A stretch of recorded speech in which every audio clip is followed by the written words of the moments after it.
दंडोत प्रणाम.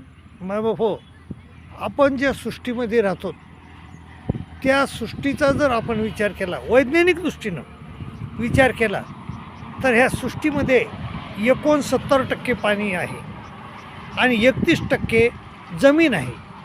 तर ते जे पाणी आहे त्या पाण्यामध्ये मनुष्य देहाखालील जीव राहतात, म्हणजे नरक येवण्या राहतात. आणि आता विचार केला आपण 31% जमिनीचा, तर त्या 31% जमिनीत देखील 99% तुम्हाला झाडं झुडपं कुत्रे मांजरे हे दिसतील आणि 1% फक्त मनुष्य देहधारी जीव दिसतील.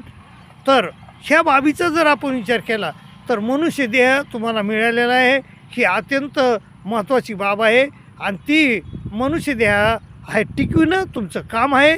जर गेला तर तुम्हाला त्या येवण्यात